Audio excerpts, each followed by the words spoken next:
आपका पैसा बच क्यों नहीं पाता? कभी आपने सोचा कि आप सेविंग क्यों नहीं कर पाते? इसकी वजह ये बिल्कुल भी नहीं है कि आप कम कमा रहे हैं या आप खर्च ज्यादा कर रहे हैं। इसकी वजह है आपकी कुंडली में छुपे कुछ खास योग, जिनके बारे में आज हम डिटेल में बात करने वाले हैं। तो आइए आज की क्लास शुरू करते हैं। Common problems of common people, class 2। ये होता है आपकी सेविंग का घर, जो कि आपकी कुंडली का दूसरा घर होता है, और ये होता है आपकी इनकम का घर, और ये होते हैं आपके खर्चे।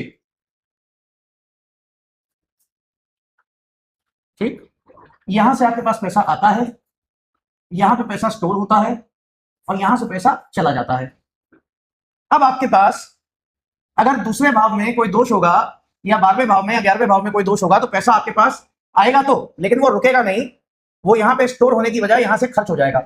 जैसे कि अगर आपकी कुंडली में आपका जो 11th लॉर्ड है,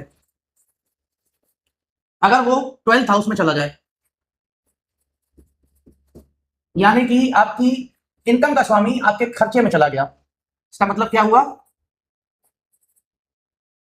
इनकम का स्वामी खर्चे में चला गया, तो इससे क्या होगा कि आप जो भी कमाएंगे वो आपका खर्च हो जाएगा, पैसा आपके पास बचेगा नहीं। जितना आपने कमाया खर्च हो गया, जो भी आप कमाएंगे वो खर्च हो जाएगा। अच्छा, अगर यहां पे राहु आ जाए, आपकी इनकम में राहु आ जाए, ठीक है, मान लीजिए 11th हाउस में अगर राहु आ जाए, या फिर आपका शुक्र आ जाए, ऐसी कंडीशन में इंसान अपने ऊपर पैसे खर्चता है, अपने ऊपर खर्च करेगा।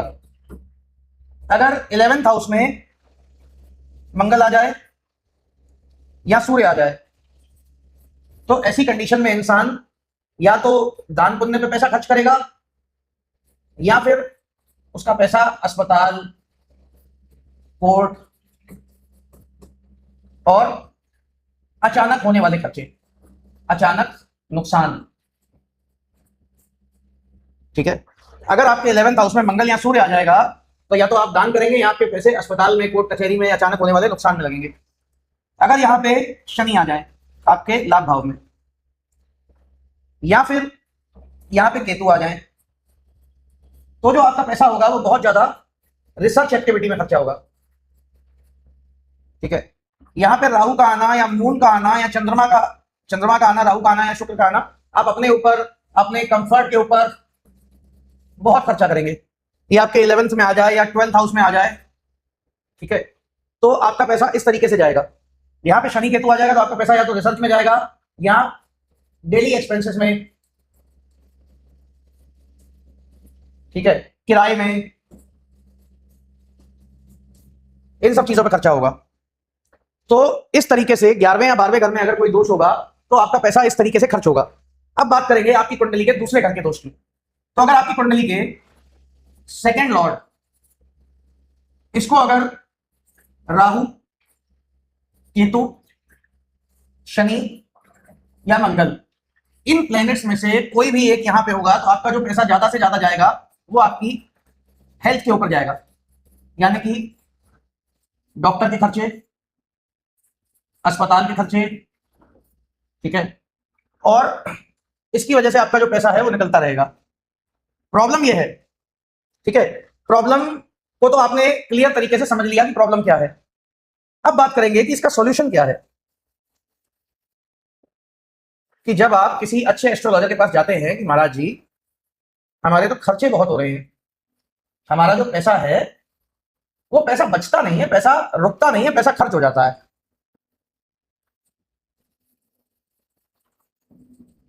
तो आपको क्या बताएंगे?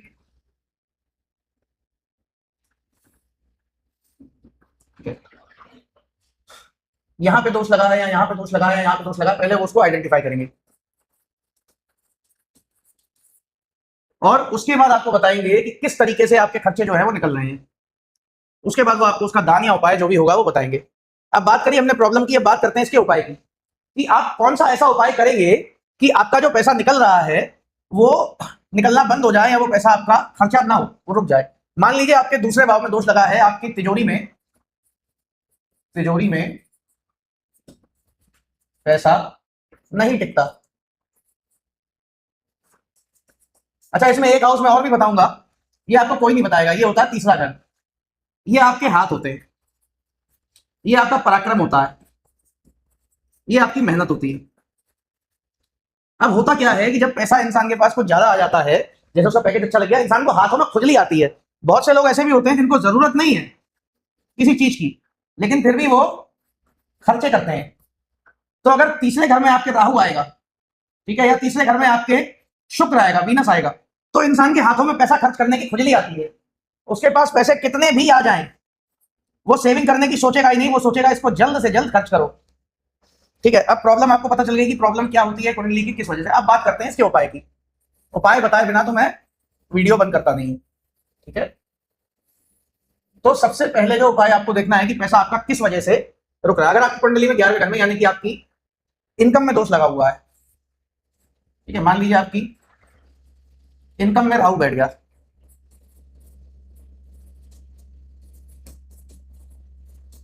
इनकम में राहु आएगा, आप बेमतलब के खर्चे करेंगे, आपको जरूरत नहीं होगी तो भी खर्चे करेंगे, आपके खर्चे होंगे, खुद के ऊपर आप ज्यादा खर्चा करेंगे। अब इसको कंट्रोल करने के लिए क्या करेंगे? तो सबसे पहले तो आपको यह समझना पड़ेगा कि जो 11th हाउस है उसके बाय डिफॉल्ट लॉर्ड होते हैं शनि, ठीक है। और शनि आपसे कहते हैं कि थोड़ा सा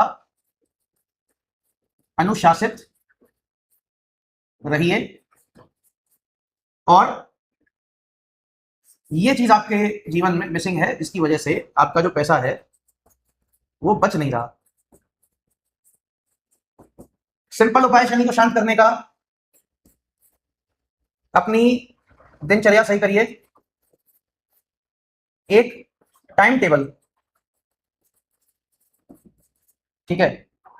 आपसे ये कोई नहीं कह रहा कि वो टाइम टेबल आप बहुत ज्यादा कठिन बनाओ या ऐसा बनाओ जिसे आप फॉलो मत कर पाओ। आप कोई भी टाइम टेबल बनाओ कि मुझे दोपहर में 1 बजे सो के उठना है, 2 बजे तक खाना खाना है, 3 बजे ये काम करना है, लेकिन फिर उस काम को आपको टाइम पे आगे टालना नहीं है, उस काम को करना है।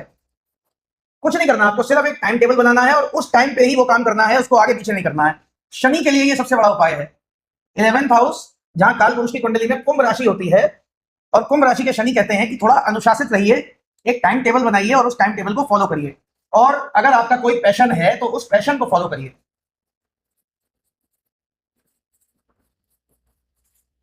लोग बेमतलब में शनि से डराते हैं। शनि देव जितना ज्यादा मॉडर्न देवता आज तक कोई है ही नहीं।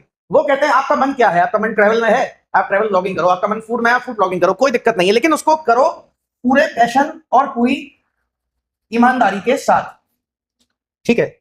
आप नहीं जला पा रहे हो शनि के मंदिर में दिया, आप मत जलाओ दिया। आप एक बार जा रहे हो, पूरा हफ्ता आप आलस कर रहे हो, ठीक है। आप केवल और केवल अपनी दिनचर्या को ट्रैक करना चालू कर दो, अपना टाइम टेबल बनाना चालू कर दो, और जो भी टाइम टेबल बनाओ उसको पूरी तरीके से आप फॉलो करो। जब आप ये करोगे तो आप देखोगे कि आपका जो पैसा है वो सेव होने लग रहा है, क्योंकि जब आप टाइम टेबल बनाओगे तो आप बहुत ज्यादा एक्टिवली चीजों को ट्रैक करोगे कि मैं कर क्या रहा हूं और क्या नहीं कर रहा हूं, क्या मुझे इस चीज की जरूरत भी है या नहीं। अब ये तो आपकी हो गई शनि देवता की बात और आपके 11th हाउस की बात, इसे आप एक बार को कंट्रोल इजीली कर लोगे। लेकिन अब यहां पे सबसे बड़ी जो प्रॉब्लम आती है वो आती है आपकी 12th हाउस में, ठीक है। जो मेन प्रॉब्लम है वो आपकी 12th हाउस में। 12th हाउस के बाय डिफॉल्ट लॉर्ड होते हैं गुरु।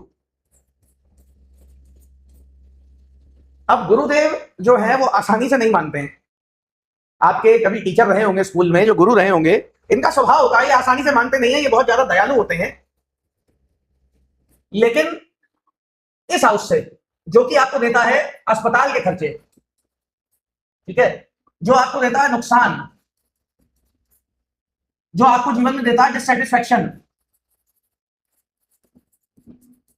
जहां से आती है जलन की भावना, ईर्ष्या की भावना, इसको ठीक करने के लिए आपको पहली बात तो पूजा पाठ करना पड़ेगा और इस भाव से संबंधित दान भी करना पड़ेगा। क्योंकि जब तक आप ये दोनों काम पूरी ईमानदारी से और निष्ठा से नहीं करोगे तब तक आपकी कुंडली में गुरु बृहस्पति मानने वाले तो नहीं। तो अगर आपकी कुंडली में 12वें घर का दोष है और उसकी वजह से आपके ऊपर खर्चों के पहाड़ टूट पड़े हैं, अस्पताल के खर्चे हो गए, या जिंदगी में किसी से जलन में आप दूसरी गाड़ी ले आए लोन लेकर के, ईर्ष्या हो गई, आपको डिससैटिस्फैक्शन हो गया, कोई नुकसान हो गया अचानक से, या अस्पताल के खर्चे अचानक आ गए, या आपकी हेल्थ में प्रॉब्लम आ रही है, आपको गॉल स्टोन हो रहा है, उसमें आपका पैसा खर्च हो रहा है, या आपको लिवर रिलेटेड समस्या आ रही है, गुरु से गॉल स्टोन, लिवर और किडनी, ये तीनों देखा जाता है। जो गुरु ग्रह की वजह से होने वाले रोग हैं वो है gallstone, liver problem, kidney problem.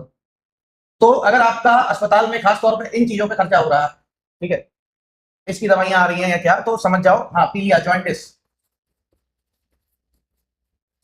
ये भी गुरु से देखा जाता है। तो आपको इस भाव से रिलेटेड दान करना चाहिए, जिससे आपके खर्चों पे भी कंट्रोल आएगा और आपके साथ ये सारी दिक्कतें भी जो है वो नहीं होगी। अब बात करते हैं कि ना इस भाव में दोष है ना इस भाव में दोष है, दोष आपका लगा सेविंग में। कहां पे लगा है? तिजोरी में। एक आप ये समझो कि आपकी जो तिजोरी है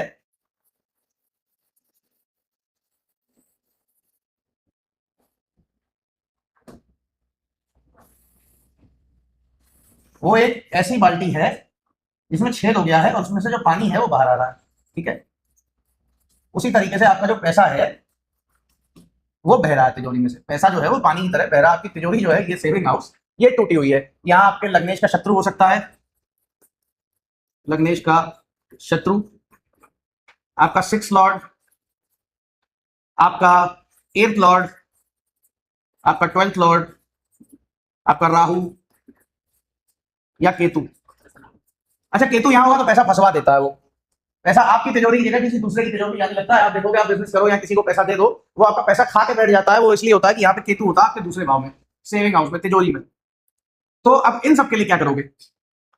देखो मोस्ट ऑफ द केसेस में 6 लॉर्ड का, 8th लॉर्ड का, 12th लॉर्ड का या राहु का या केतु का, जिसका भी दोष यहाँ पे आ रहा है उसका दान करवाया जाता है, जिससे कि आपकी जो तिजोरी का ये जो छेद है ये भरने लगता है और आपका जो पैसा है जो निकलता जा रहा है बार बार, छेद बड़ा हो गया, चलो बंद हो गया छेद, तो अब यहाँ से पैसा आपका निकलेगा नहीं, तिजोरी आपकी बंद हो जाएगी। एक तरीके से आप इसको एक बाल्टी मानो जिसमें पानी भरा, उसमें छेद है, पानी बह रहा है, उसी तरीके से पैसा बह रहा है।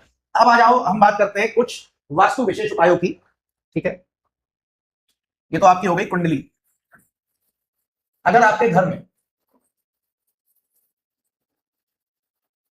आप पैसा रोक के रखना चाहते हो कि अलमारी में जो पैसा एक बार आ जाए वो निकले नहीं वहां से, तो क्या करो?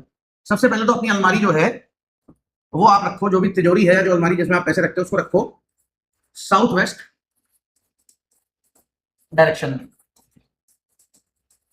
और उसका जो मुंह खुलना चाहिए वो आपका खुलना चाहिए नॉर्थ या नॉर्थ ईस्ट की तरफ, ठीक है।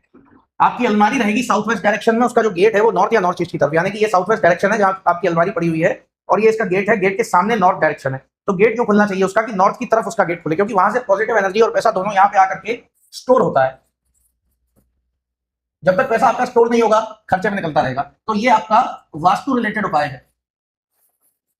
और अपनी अलमारी आप कभी भी खरीदो, अगर आपको चाहिए कि आपकी अलमारी में, आपकी तिजोरी में पैसा रुके, तो आप अलमारी को लाइट ग्रीन कलर या पिस्ता ग्रीन कलर या फिर व्हाइट कलर, इन कलर्स में आप अपनी अलमारी को खरीद सकते हो, जिससे कि आपका जो पैसा है वो सेव होगा। डार्क कलर की अलमारी अगर आप लेते हो, जैसे ब्राउन या फिर ब्लू, अब ब्लू अलमारी उनके लिए अच्छी है जिनका शनि अच्छा है, जिनका शनि उच्च का है। ब्राउन अलमारी तो सबके लिए खराब है, ब्राउन राहु का कलर होता है। जिसका राहु अच्छा भी होगा ब्राउन अलमारी उसके लिए भी खराब है।